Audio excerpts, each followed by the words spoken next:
77주년 광복절 나라 사랑 주일로 지키게 되었습니다.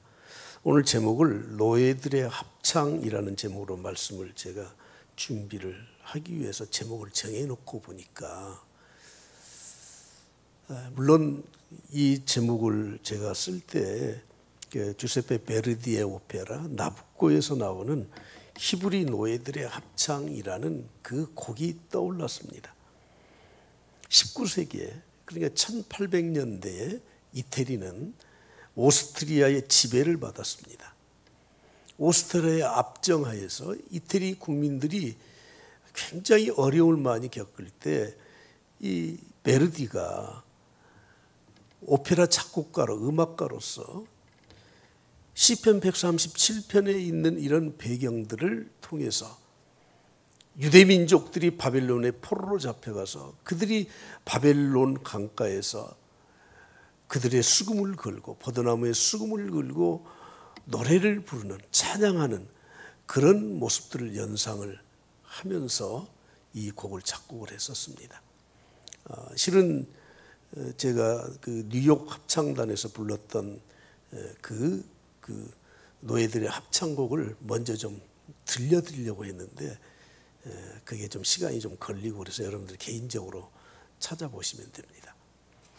아무튼 바벨론에 끌려간 이스라엘 백성들이 바벨론의 강가에서 그들이 수금을 걸어놓고 노래를 부르는 그 광경, 그것을 좀 생각하면서 오늘 말씀을 좀 전하려고 합니다. 우리 민족은 지난 반만년, 약 4200~300년 정도 됐다고 하죠. 고조선부터 약 900번의 외부의 침략을 받았다고 합니다. 그것은 4.4년마다 한 번씩 외부의 침략을 받은 그런 통계가 나와 있습니다. 저는 이 우리 민족의 지난 반만년의 역사를 통해서 단일 민족으로 그 역사를 지켜왔던 민족은 이스라엘, 유대인들과 우리 한 민족밖에 없어요. 하나님은 왜 그렇게 하셨을까? 물론 그때는 하나님 몰랐었습니다. 그러나 이 땅에 기독교가 공식적으로 들어온 지 140년이 지금 다 되어가고 있는데, 지금 다시 재해석을 해보면 딱 한 가지로밖에 해석이 안 돼요. 그것은 하나님의 섭리였다, 하나님의 은혜였다, 하나님의 계획이었다. 할렐루야, 할렐루야. 예. 세계의 단일 민족으로서 5000년의 역사를 지켜온 민족이 없어요. 우리 한민족을 하나님께서 그렇게 많은 외부로부터 침략을 받아가면서도 이 나라를 지켜주신 이유는 하나님의 은혜가 아니면 해석이 안 됩니다. 그런데 문제는 외부로부터 오는 침략보다 더 우리를 해치는 것이 있는데, 그것이 바로 내분이라고 하는, 내분이라고 하는 거예요. 얼마나 많은 정권 찬탈들을 피차해 왔었습니까? 여러분, 이 나라의 권력의 구조가 참 이상하게 지금 돌아가고 있습니다. 서로 세력 다툼만 합니다. 그런데 저는 생각을 해보았습니다. 지금 정치하는 사람들, 국회의원들, 권력을 가진 사람들, 국가 요직에 있는 그런 분들이 도대체 이 민족을 위해서, 나라를 위해서 뭐 얼마나 저들이 헌신을 했는가 생각을 해보니까 뭐 별게 없는 것 같아요. 오히려 평범한 시민들이 나라가 어려울 때 금모으기를 했었고, 법을 지켜가면서 자기 자리를 지켜왔었고, 보통 시민들이 이 나라를 위해서 더 많은 힘을 기울였는데, 저들은 좀 공부를 좀 하고 왔다고 해서, 시험 좀 잘 봤다고 해서, 줄을 잘 섰다고 해서 권력을 얻으니까 지금 아기다툼을 하고 있는 이런 모습을 보면서 하나님이 차려놓은 이 밥상 위에다가 숟가락 하나 얹고 자기들 멋대로,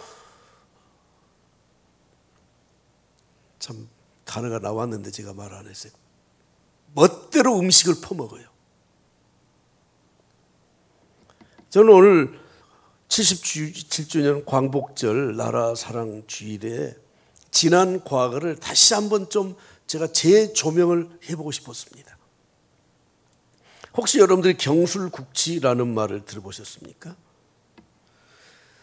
지난 반만년 우리 민족의 역사 가운데 가장 치욕적인 사건이 바로 경술국치 한일합병이라고 하는 사건입니다.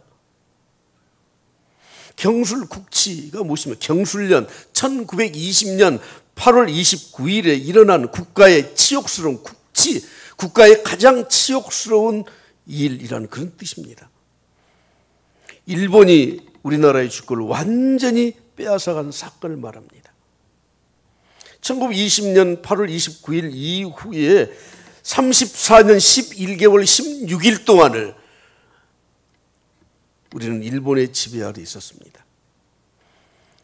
3살 먹은 어린 아이도 자기가 갖고 노는 장난감이나 먹는 음식을 이유 없이 빼앗아가면 난리가 납니다. 2발 쭉 뻗고 울고 난리가 나고 떼를 쓰고. 그런데 여러분, 경술국치가 있었던 바로 그 날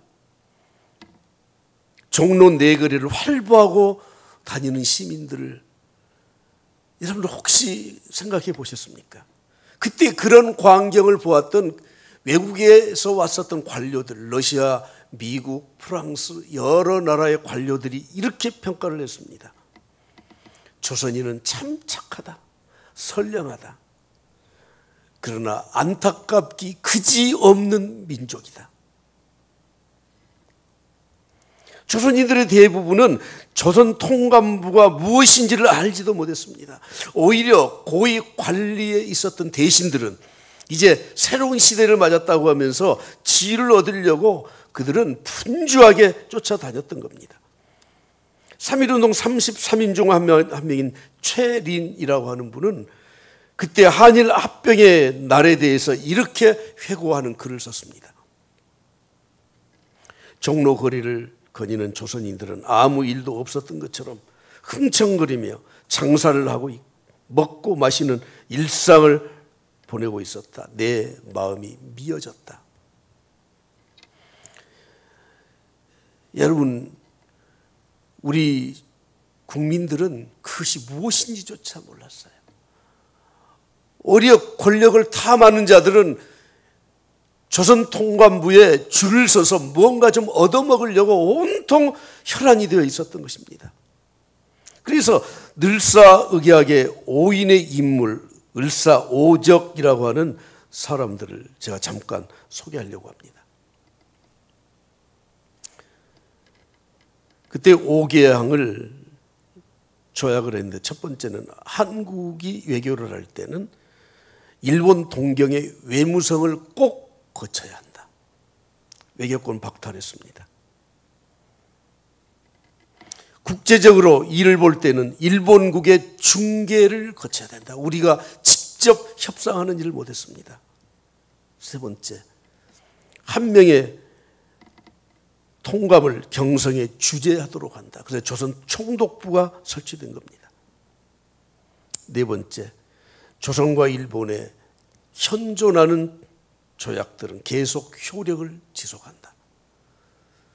모두가 다 일본을 위한 조약이었습니다. 마지막 다섯 번째, 일본 정부는 한국의 황상, 누구의 고종 황제를 말하는 거예요. 우리나라는 조선시대 황제라는 호칭을 못 썼습니다. 오직 중국만 황제라는 호칭을 썼고 우리는 왕이에요. 그래서 우리는 폐하라는 말을 못 써요. 우리는 전하예요, 전하. 그런데 이때 일본이 황상이라고 격을 높여줬어. 근데 그것을 어떤 분들은 그렇게 자랑스럽게 생각을 하더라고요. 일본 정부는 한국의 황상 고종의 안녕과 존엄을 유지시켜준다. 맨 마지막에 이 조항 하나를 넣었는데 실제 고종의 지위를 그들이 지켜줬습니까? 을사오적이 누굽니까? 첫 번째는 이완용이에요. 이완용은 당시 학부 대신이에요. 요즘으로만 말하면 교육부 장관이죠. 미국 유학 후에 영어를 너무 잘했습니다. 그래서 정세 파악에 아주 능했습니다. 고종을 협박해서 을사늑약에 체결하는데 서명을 이끌어냈던 사람이에요.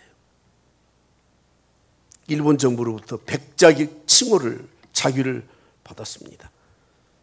내부 대신 이지용, 내부 대신은 요즘 행정안전부 장관과 같습니다. 이 사람도 일본으로부터 자기와 많은 돈을 받았습니다. 외부 대신, 요즘으로 하면 외무부 장관입니다.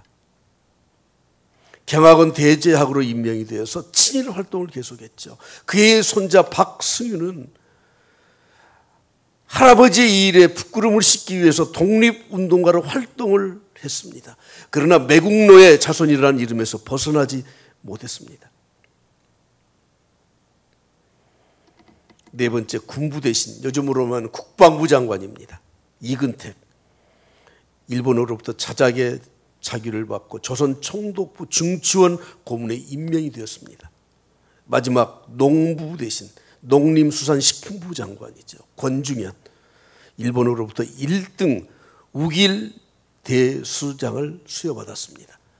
저 가슴에 보면은 제가 이토 히로부미가 찾던 훈장과 동일하더라고요.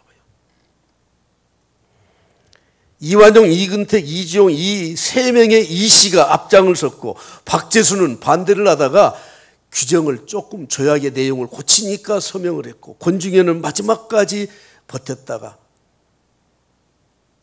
회유에 못 이겨서 사인을 했던 사람들이에요. 저는 학교에서 이런 말을 들어보지도 못했고 배우지도 않았습니다. 제가 자료를 찾다가 찾은 것입니다. 우리는 우리나라의 국사를 배우면서 저도 중고등학교 때 또는 대학 때도 국사를 배웠거든요. 현 근대사는 거의 못 배워요. 그냥 배우다가 고조선, 삼국, 통일신라, 조선, 그러나 임진왜란 정도 오면 학기가 끝나버려요.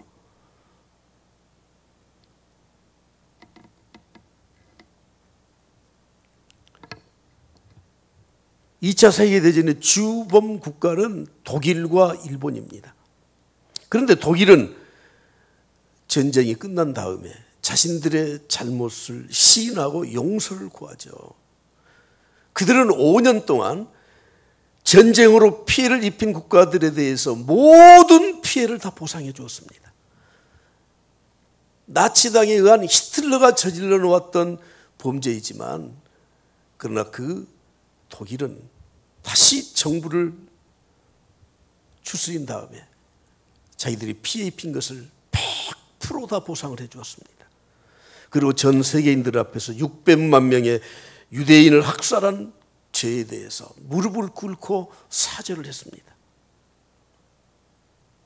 2021년 2월 9일 노이루핀시 독일의 검찰에서 1942년부터 45년까지 작센하우스 수용소에서 나치 친위대의 경비원으로 일을 했던 100살이 된 남성을 체포해다가 기소했다고 보도했습니다. 이 남성은 수용소에서 일하면서 3,518명을 사형시키는 일을 도운히 헤매요. 말단이었습니다. 그냥 경비원이었습니다. 그럼에도 불구하고 100살의 고령이지만 충분히 재판을 받을 수 있는 건강이 있다고 생각해서 그 사람을 기소했던 거예요. 독일은 베를린에 당시 아우슈비츠 강제 수용소의 참상을 다음 세대에게 가르쳐주기 위해서 그대로 전시를 다했습니다. 우리 민족이 이런 잘못을 저질렀다. 다시는 이런 일을 범하지 않도록 우리가 진지하게 반성하고 앞으로 이런 일은 절대 우리 국가에서 일어나지 않아야 된다. 그렇게 가르치고 있습니다. 그런데 일본은 어떻습니까? 자신들의 만행에 대해서 반성하기는커녕 배상 책임도 회피하고 있습니다. 그리고 뻔뻔하게 이렇게 말을 합니다. 위안부를 끌고 갔던 그들을 창녀라고 말을 합니다.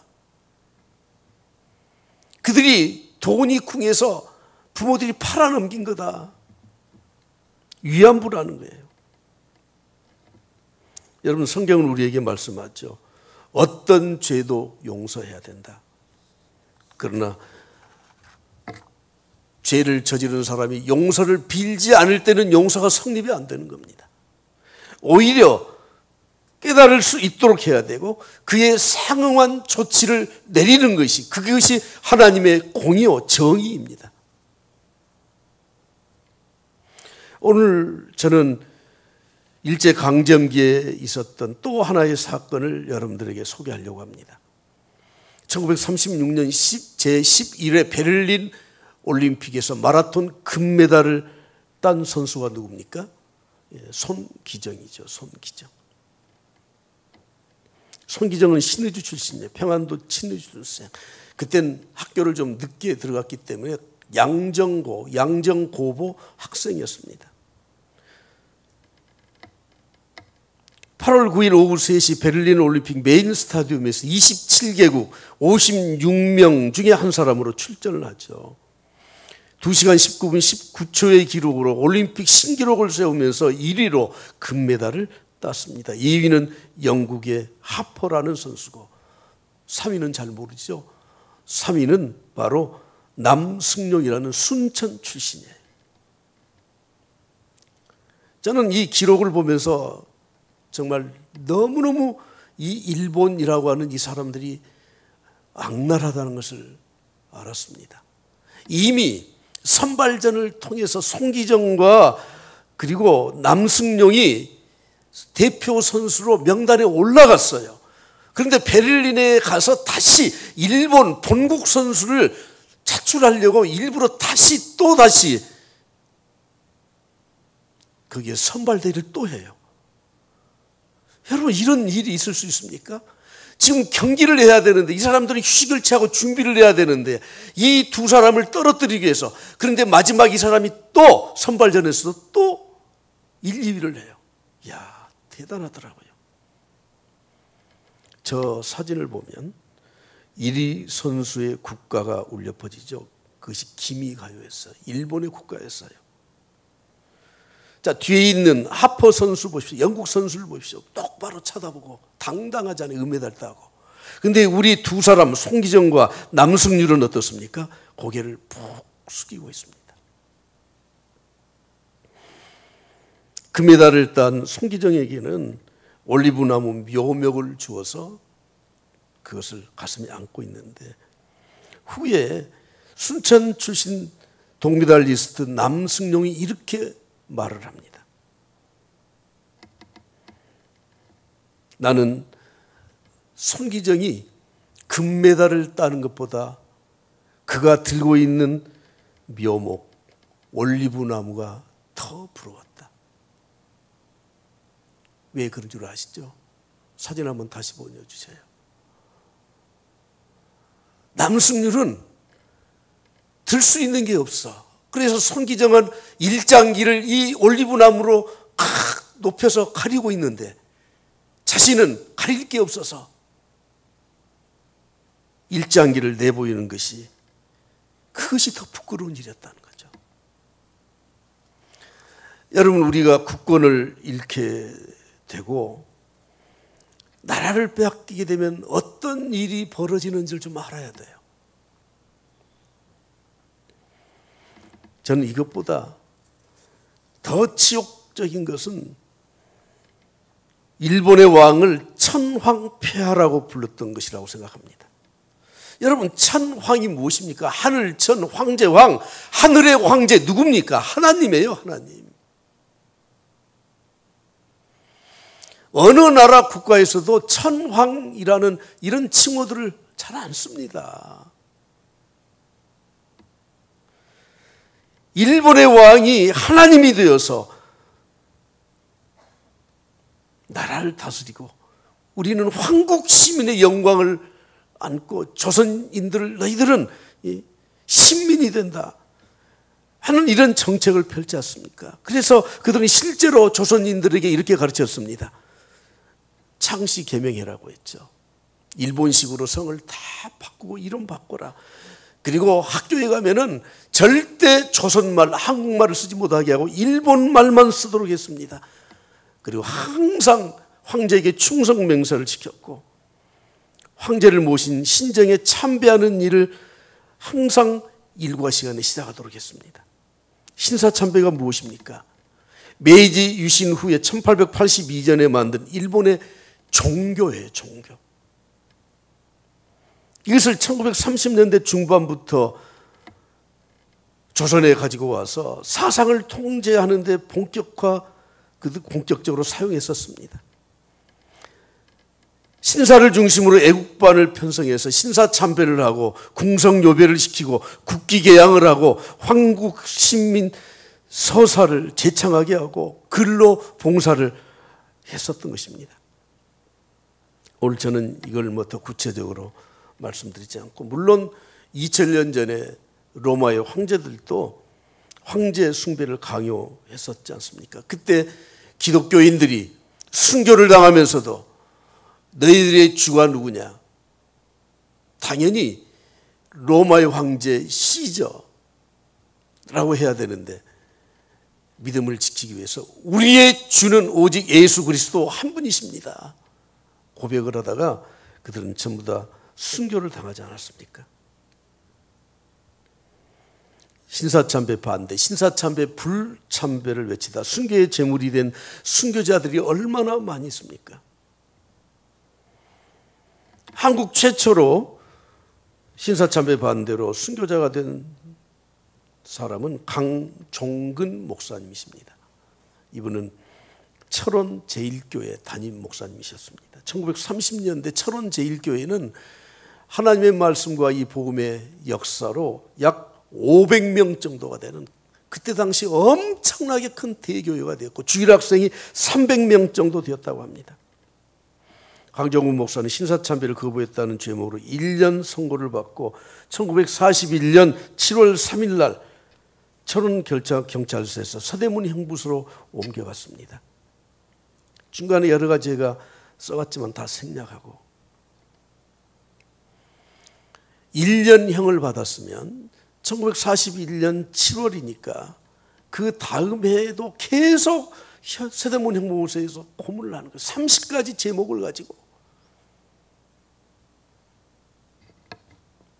고문을 받다가 기절을 하면 그 추운 겨울에 찬물을 끼어 얹어서 사람을 실신시키고 몽둥이로 때리고 극한 고문을 했습니다. 1942년 6월 1일, 이제 1년이 다 되어가잖아요. 11달 되잖아요. 철원 경찰서로부터 강정근 목사의 사모님이신 윤희성 사모에게 급히 연락이 와요. 빨리 서대문 형부소로 가봐라. 그래서 밤 10시에 서울에 있는 서대문 형부소에 도착을 해서 가보니까 자기 남편이 호디불에 쌓여서 죽어 있더라는 거예요. 죽어 있어. 가서 만져보니까 아직 숨은 끊어지지 않았어요.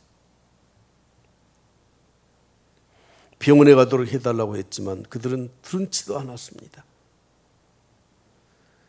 참다 못한 이 윤희성 사모가 일본 경찰들에게 당신들이 무슨 내 남편이 죄가 있어서 이런 악독한 이 고문을 하느냐고 했더니 강정훈 목사가 그때 의식을 차리고 사모님을 가리켜서 입을 열어대래요. 하나님이 원수도 사랑하라고 하셨지 않소. 다음 날 경찰서에 두 사람이 강정훈 목사를 들것에 메고 와서 윤희성 사모가 머물고 있는 집 대문에다가 내던지고 가버렸다고 합니다. 급히 세브란스 병원에 옮겼지만 그 다음날 새벽에 세상을 떠났습니다. 마지막 의식이 있었던 이 강정근 목사는 이렇게 말을 하고 세상을 떠났습니다. 나는 주님을 따라갑니다. 마음이 기쁩니다. 그때가 1940년 6월 3일이었습니다. 그의 나이 38살의 나이로 순교를 당한 겁니다. 제가 이렇게 긴 시간을 할애해서 말씀을 드리는 이유가 무엇입니까? 여러분, 요즘은 로마 황제에게 절해라 하는 신앙의 핍박 없습니다. 신사참배를 강요하는 사람도 없습니다. 그런데 우리 주님보다, 하나님보다 더 큰 신앙의 우상을 만들어 놓고 섬기는 것이 무엇입니까? 바로 나라고 하는 내 자신을 우상화시키고 있는 거예요. 내 형편에 맞으면 하나님도 섬기고, 내가 우상이요. 내가 우상. 지금 이 시대의 우상이 무엇입니까? 만몬이라고 하는 돈이에요. 돈. 누구든지 돈과 권력 앞에서는 전부 다 무릎을 꿇습니다. 오늘 저는 마지막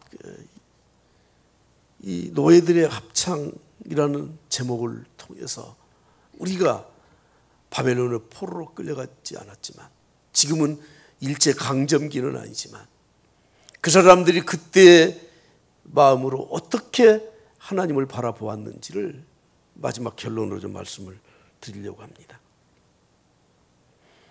오늘 본 말씀 3절 4절 말씀을 다 같이 보시죠. 다 같이 봅니다.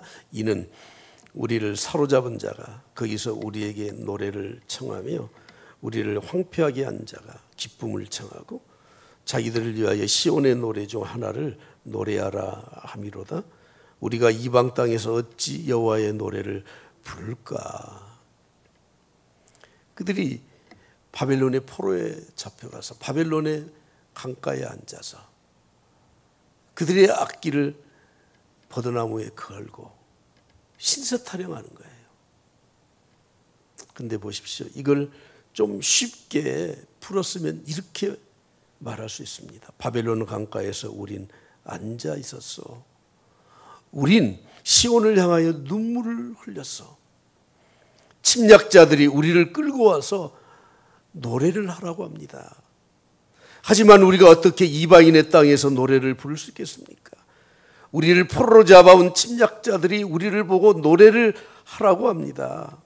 하지만 우리가 어떻게 이방인의 땅에서 주님을 찬양하던 노래를 부를 수 있겠습니까? 사랑하는 성도 여러분, 나라 빼앗기고 포로로 끌려와서 이방의 땅에서 쭈그리고 앉아있는 모습을 상상해 보십시오. 일본의 나라를 뺏기고 올림픽에서 월계관을 썼지만, 그러나 금메달을 목에 걸었지만, 그러나 가슴에 일장기가 그려진 그 유니폼을 입고 부끄러워하는 모습을 보십시오. 당당히 금메달을 땄으면 두 손을 높이 들고 환호성을 질러야 되는데 그렇지 못하는 그 두 선수를 보십시오. 전쟁에서 지친 군인들을 위로해주는 위안부가 되어서 그들의 놀이객감으로 그들의 몸을 바친 피눈물을 흘리는 우리의 선조들을 보십시오. 그들의 아버지 어머니는 그 어린 딸들을 빼앗기고 평생을 통곡하며 살았던 바로 그 현장에 다시 한번 우리가 한번 생각하면서 그 자리에 한번 가보십시오. 하나님이 이 나라를 지켜주시지 않았다면 이 나라는 현재 이렇게 존재할 수가 없습니다. 이스라엘 백성들이 바벨론의 포로에 풀려나서 하나님을 찬양하며 노래했던 내용이 시편 126편에 있습니다. 한번 다 같이 보시죠. 여호와께서 시온의 포로를 돌려보내실 때에 우리는 꿈꾸는 것 같았도다. 꿈꾸는 것 같았대요. 너무너무 그들에게는 이 마음이 즐겁고, 2절에 이렇게 말씀합니다. 그때 우리 입에는 웃음이 가득하고 우리 혀에는 무엇이 있었습니까? 찬양이 있었도다. 찬양. 여러분, 오늘 우리는 어떤 노래, 어떤 찬양을 부르고 있습니까? 우리 찬양이 천지를 진동할 수 있을 만큼 힘과 능력이 되어서 나오는 그런 찬양이 우리에게 있습니까?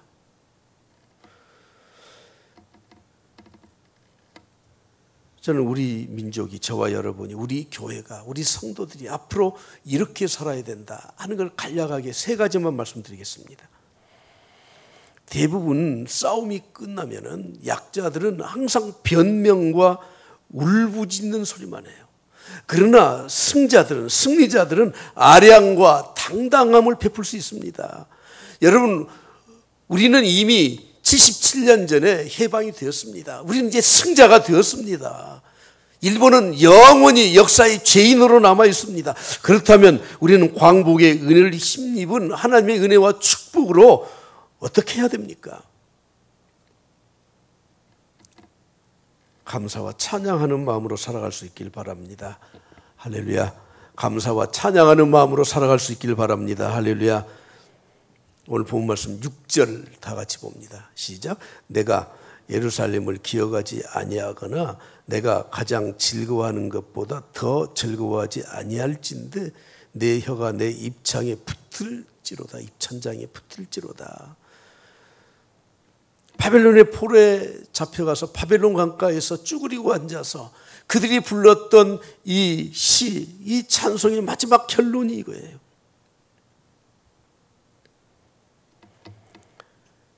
내가 예루살렘을 기억하지 아니하거나 하나님의 은혜를 기억하지 아니하거나 내가 가장 즐거워하는 것보다 더 즐거워하지 아니하면, 하나님을 더 즐거워하지 아니하면 어떻게 되겠다고요? 내 혀가 입천장에 붙어버릴 것이다. 항상 우리는 이런 마음으로 믿음을 지키며 살아야 될 줄 믿습니다. 뿐만 아니라 승자는 아량과 당당함이 있습니다. 우리는 역사의 승자입니다. 하나님이 그렇게 만들어주셨습니다.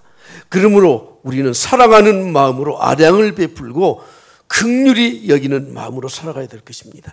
승리자만이 진정으로 상대를 사랑할 수 있지 않습니까? 제가 찬송 한 장 무반주로 그냥 부를게요. 336장 3절인데요. 성도의 신앙 본받아 원수도 사랑하겠네. 인자한 언어의 행실로 이 신앙 전파하리라. 우렴 다 같이. 성도의 신앙 따라서 죽도록 충성하겠네. 할렐루야. 어떻게 살아야 됩니까? 하나님을 향해서는 감사와 찬양으로, 그리고 우리를 핍박했던 원수까지라도 사랑하는 마음과 아량과 긍휼히 여기는 마음으로 살아야 돼요. 그러면서 우리는 마지막 세 번째, 하나님이 우리에게 주신 비전과 사명이 있다는 걸 알아야 돼요. 말씀 시작하면서 인사하지 않았습니까? 마지막 때, 우리는 마지막 때 하나님의 제사장의 나라로, 하나님께서 쓰시는 하나님의 제사장으로 살아야 된다는 거예요. 그러므로 우리는 복음의 씨를, 눈물을 흘리면서 뿌리며 살아가야 할 것입니다. 치유와 회복을 넘어 부흥으로 가야 될 사명이 우리에게 있음을 믿습니다. 오직 우리의 사명은 복음 전하는 겁니다. 북한과 평화 통일을 이루어서 마지막 때에 이 민족이 하나님께 쓰임받는 민족이 되기를 그리스도의 이름으로 간절히 축복합니다.